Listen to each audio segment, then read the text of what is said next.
Capítulo 6. Cuando cae el martillo. ¿Vas a salir hoy? Le preguntó Bruenor a Drizzt, un mañana de finales del mes de martillo. Drizzt negó con la cabeza. No saldrá más, respondió Catibrie, mientras se reunía con los otros dos. Nuestros enemigos han reforzado su presencia en los túneles inferiores, explicó Drizzt. Salvo que conozcas otra ruta a la Antípoda Oscura, no podremos salir de Mithril Hall en bastante tiempo. Quizá podamos encontrar una ruta a la superficie, sugirió Bruenor. ¿Cómo la otra vez? Preguntó Catibrie con sarcasmo. No, replicó el enano. Solo nosotros 4, vosotros 2, yo mismo y Atrogate. Nos escabulliremos por la noche. ¿Para qué? Quiso saber Catibrie. Yo le he estado dando vueltas a lo mismo, intervino Drizzt para sorpresa de Catibrie. Pero solo. Tal vez encuentre la manera de que el invierno sea aún más desagradable para nuestros enemigos. Yo pensaba más en intentar llegar a Felbar o a Advar, repuso Bruenor. No hemos sabido nada de ellos desde nuestro último encuentro en los salones de Emerus. Estoy convencido de que lo están pasando bastante peor que nosotros, sobre todo mis hermanos de Advar. Sé, por con Nerad, que pasaban los inviernos gracias al comercio, pero ahora no hay comercio que valga. Salvo que hayan conseguido abrirse camino hasta Felbar, dijo Drizzt. ¿No te lo crees ni tú, elfo? Drizzt no discutió con el enano. Salir al exterior carece de sentido, afirmó Catibrie. Por lo menos ahora. El manto de nieve es profundo y el viento os helaría hasta los huesos. Podré ocultarme en la nieve, replicó Drizzt. Y tú puedes protegerme del frío. ¿Qué pasa con el dragón? Arguyó la mujer. No podemos quedarnos aquí sentados, niña. Rugió de repente el enano. Hay 3 ejércitos de enanos encerrados en sus madrigueras mientras las ciudades caen derrotadas y los orcos cierran el cerco a nuestro alrededor. No podemos seguir así. Necesito saber cómo están mis hermanos. Connerad tiene que saber lo que ocurre en Felbar y Advar. Necesita saberlo para hacer planes. Yo puedo ir, declaró Catibrie. A Felbar, donde he estado hace poco. Los otros 2 la miraron con curiosidad. ¿El elfo no puede cruzar los túneles y tú sí puedes? Preguntó Bruenor con escepticismo. Mediante unos conjuros, explicó Catibrie. Clarividencia y clariaudiencia. Puedo enviar mis ojos y oídos a la corte del rey Emerus, creo. ¿Y lo dices ahora? Se indignó Bruenor. No domino bien las artes adivinatorias, reconoció la mujer. Recordaba los días en el aquelarre de Lady Abeliere, en la ciudad flotante de Netheril llamada el Enclave Umbrío. Muchas de las hermanas en ese lugar estudiaban los hechizos de adivinación con entusiasmo. Pero Catibrie tenía poco interés por esa rama de la magia.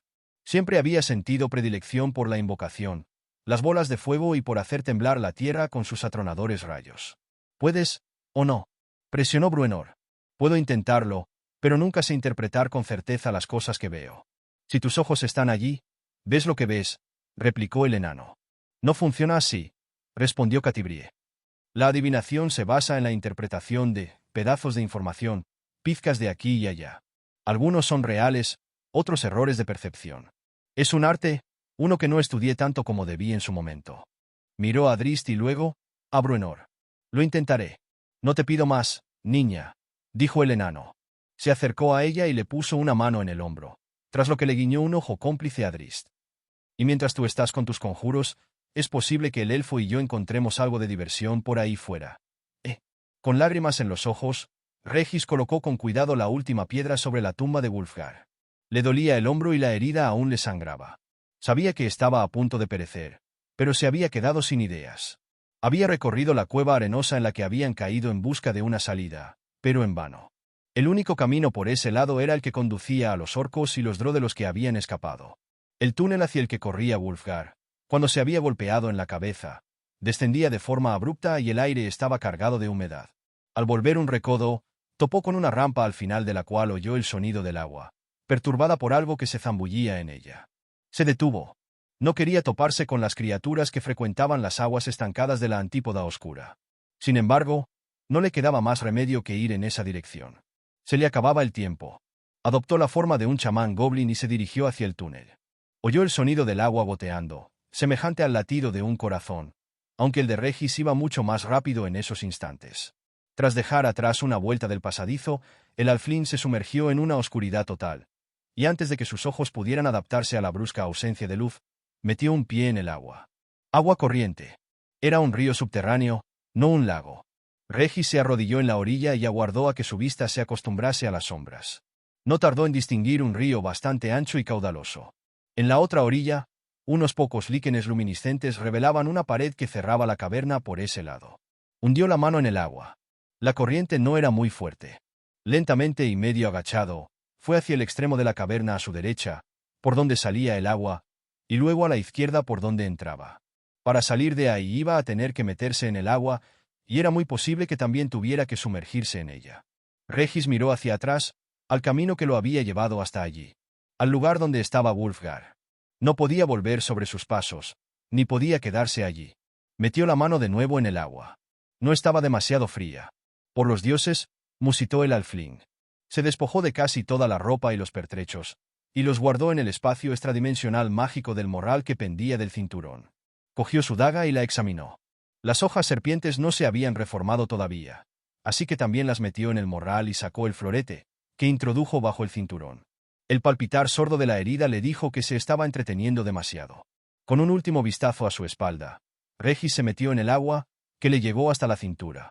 Fue a favor de la corriente, pero no tardó en ir en dirección contraria, pensando que si la corriente era demasiado fuerte, no sería capaz de volver a la caverna, en caso de no encontrar una salida. Fue a la izquierda, hasta la pared de la caverna. Tembló, consciente de lo que tenía que hacer a continuación. Nadando con dificultad, con la cabeza bajo el agua y valiéndose solo de la mano derecha, fue avanzando mientras se apretaba la herida con la izquierda.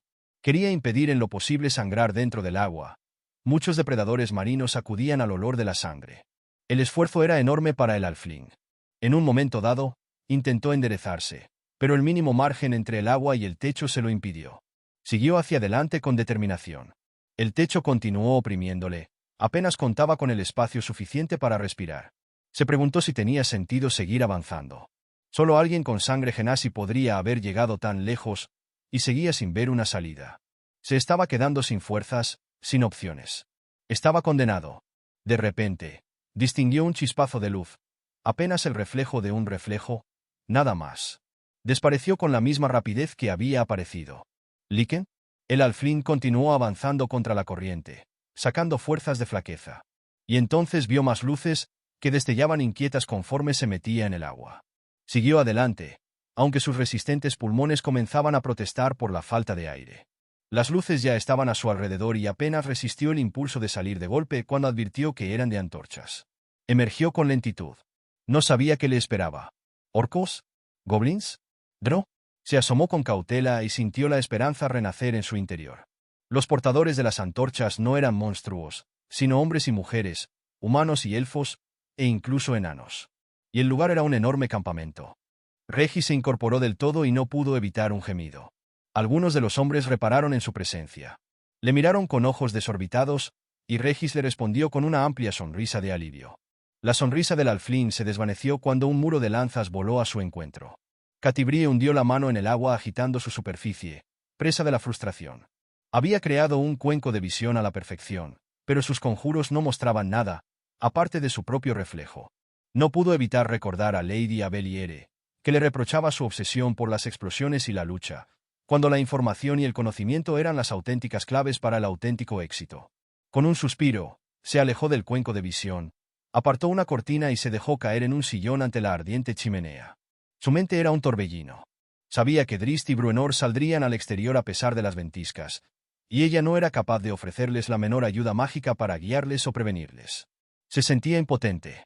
Inútil. ¿Dónde estaba el error? Sentía la magia adivinatoria recorriendo su cuerpo, pero no podía ver los salones de la ciudadela Advar, ni vislumbrar el manto de nieve que cubría la superficie, y mucho menos captar un atisbo del salón del trono en Felbar, que tan bien conocía. Visualizó el lugar, recordando su última visita. Pensó en Emerus, Dain el Mellado y el clérigo Glaive. Su mirada se perdió en las llamas. Apretó de forma inconsciente el poderoso anillo que le había regalado Drizzt. Sintió una profunda calma, la sensación de que el fuego de la chimenea, de que todos los fuegos eran uno, que abarcaban desde el plano material primario hasta el plano del fuego elemental. Todos conectados.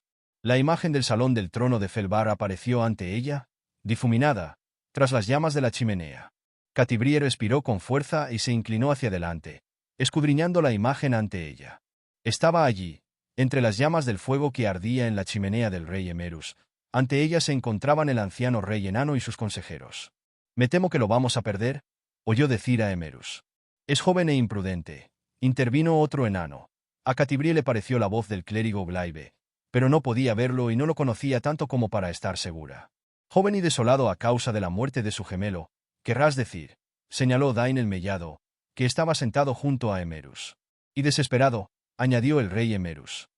Advar sufre una hambruna peor que la nuestra, y eso que no hay estómago que no ruja aquí en Felbar. No podemos seguir así. Ni ellos, ni nosotros. Ha pasado Martillo, y Alturiac apenas ha comenzado, se lamentó Dain el Mellado, meneando la cabeza. No tenemos bastante comida para... Conseguiremos salir, afirmó con determinación el rey Emerus, pero Catibrie percibió un ligero temblor en su voz, y el titubeo vino acompañado de la imagen de una batalla que irrumpió en la mente de la adivina. Un lucha en medio de una ventisca. Los enanos de Felbar se enfrentaban contra un enorme ejército de orcos y gigantes en plena tormenta. ¿Era un recuerdo o una premonición? La confusión por lo que acababa de ver apartó a Catibrie de esa escena y ya no pudo recuperar la imagen. Dejó de lado su profunda irritación. ¿Acaso no ocurría siempre lo mismo con los conjuros de adivinación, llenos de verdades a medias y símbolos, y sin respeto alguno por las leyes del tiempo y el espacio? Se obstinó en aferrarse a los restos de magia. Entonces, vio una antorcha y a través de su llama, los característicos salones de los enanos. ¿Seguía en Felbar? ¿O era Advar?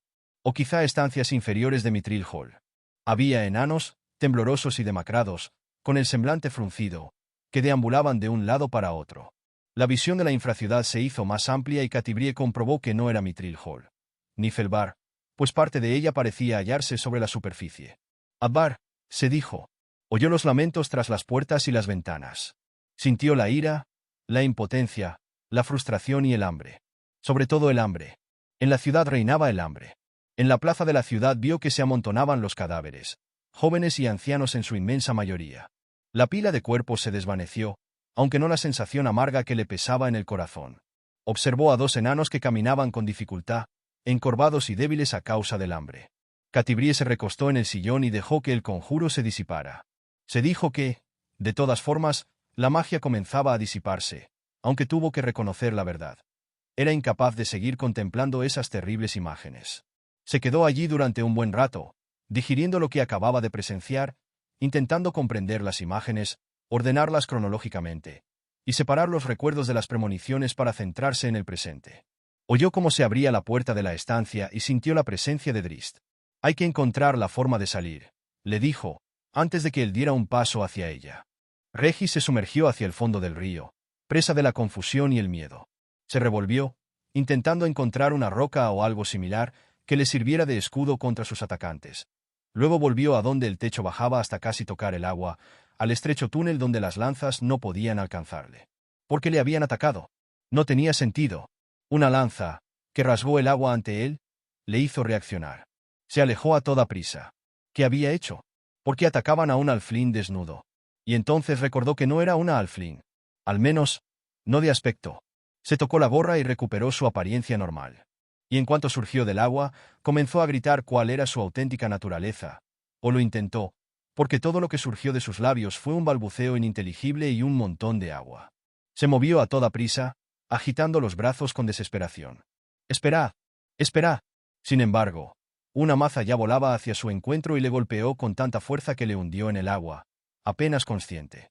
Sintió que flotaba a la deriva hasta que unas manos fuertes lo agarraron por el brazo derecho, lo sacaron del agua con brusquedad y lo dejaron caer en la orilla.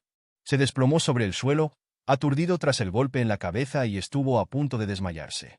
Tanto ajetreo, le había hundido la cabeza de lanza incrustada en el pecho, y el dolor era insoportable. «Esperad, esperad», suplicó. Sintió pisadas alrededor y oyó voces, aunque parecían muy lejanas. Una voz se impuso al resto y las hizo callar, y enseguida distinguió una segunda voz, que entonaba un hechizo de sanación. Regis sintió como la magia sanadora le recorría el cuerpo y le devolvía al mundo de los vivos. Recuperó el aliento, el dolor fue cediendo y le inundó una profunda sensación de bienestar. Al final, consiguió abrir los ojos. Tragó aire al notar la punta de una espada en el cuello. Sus ojos recorrieron la hoja hasta la mano que sostenía el arma, y más allá, al rostro del espadachín, o espadachina, mejor dicho. Era una mujer robusta, saludable, de cabello largo, oscuro y ojos castaños relucientes. «Nos debes una explicación, Alflin», le dijo. «O goblin». «Alflin», chilló Regis. «Era un goblin cuando salió del agua la primera vez», dijo una voz de hombre. «Era un disfraz», susurró Regis, y consiguió alzar una mano hacia su gorra azul. «Es mágico». «Demuéstralo», dijo la espadachina. Regis dio un toque a la gorra y se convirtió en un goblin una vez más. La mujer ahogó un grito. Todos lo hicieron, y bastantes gruñeron. Regis se apresuró a quitarse la gorra y recuperó de inmediato su aspecto natural. «Me llamo Regis», se presentó el Alflin. «Amigo del rey Brue. Conerad. Y de Drizzt Do'Urden. Amigo de los Drow», exclamó alguien, y unos cuantos escupieron al suelo. «No», balbuceó Regis. «Luché en Nesme. Combatí a los Drow y los orcos, y...». La mujer retiró la espada y le ofreció su mano. Regis se incorporó con dificultad a pesar de la ayuda de la mujer. Todavía tenía la punta de lanza ensartada en el pecho. «¿Cómo has llegado hasta aquí?», le preguntó ella. «Acudimos a Mithril Hall en busca de ayuda para Nesme», relató Regis. «No lo conseguimos. Los caminos a Mithril Hall están cerrados. Entonces intentamos llegar a la ciudadela Felbar». «Estás muy lejos de la ciudadela Felbar», adujo la mujer. «No tengo ni idea de dónde estoy», reconoció Regis. «Si eres quien afirmas ser, entonces estás entre amigos», declaró la mujer, mientras devolvía la espada a su vaina. «No esperaba encontrar amigos aquí abajo. Somos los supervivientes de Sundabar», explicó la mujer. «Soy la capitana caballero Alena Lanzafulgente de Luna Plateada, aunque estuve al servicio del rey Yelmo de Fuego en el asedio de Sundabar. Estuve allí cuando cayó la ciudad. Huimos a través de los graneros subterráneos a las cavernas de Semprefogo y aquí estamos, ocultos en las entrañas de la Antípoda Oscura». «Sundabar cayó», dijo Regis. «Sí, ya lo sabía. Por eso intentamos llegar a Mithril Hall. Sabíamos que Nesme no aguantaría». Se detuvo unos instantes y frunció el ceño. «Pero eso ocurrió hace meses». Alena asintió con expresión seria. «Mi amigo tiene conjuros de sanación», le dijo a Regis. «Deja que se ocupe de tus heridas». Regis iba a aceptar la oferta, pero levantó una mano para detener al sacerdote que ya se acercaba al recordar algo. «Mi amigo. Él tiene más necesidad de tu conjuro que yo». «¿Amigo?», preguntó el sacerdote y se volvió hacia el río. «Más allá del túnel en el río», explicó Regis. «Lo oculté con piedras. Tengo que volver a su lado». Comenzó a incorporarse, pero Alena le colocó una mano en el hombro. «¿Tu amigo está más allá del túnel?», preguntó la mujer, y se volvió hacia el sacerdote. «Una distancia considerable a nado», confirmó el hombre. «¿Cómo lo conseguiste?», preguntó la mujer a Regis. «Y contracorriente, nada menos». «¿Qué clase de magia dominas, Regis de Nesme?».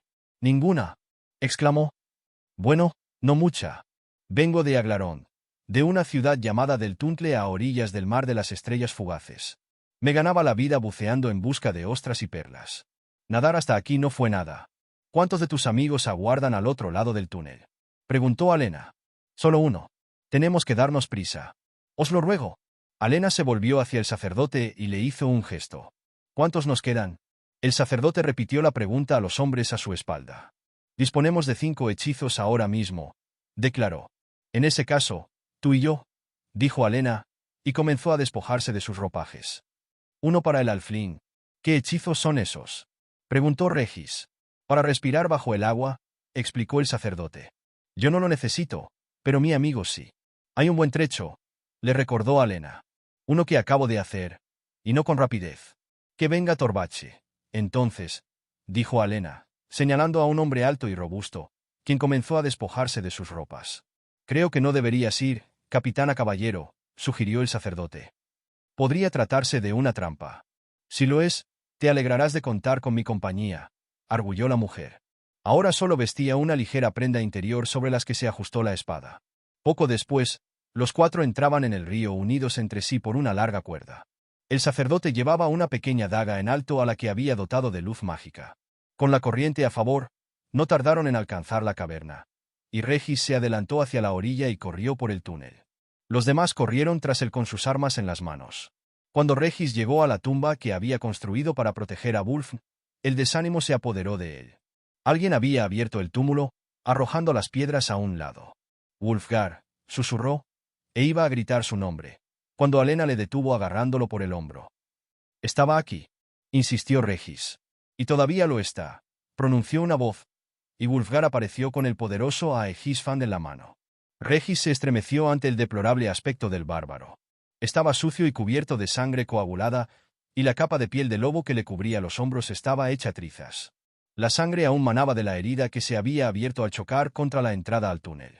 Resulta inquietante despertarse dentro de una tumba, le dijo a su amigo, aunque tenía la mirada puesta en los acompañantes de Regis.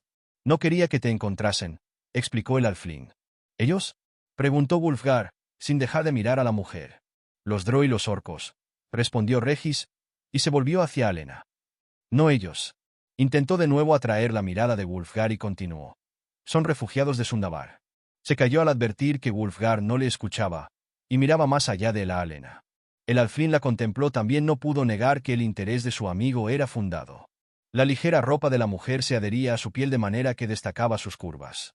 Tenía mojado el oscuro pelo, como era lógico, pero eso destacaba sus grandes ojos castaños.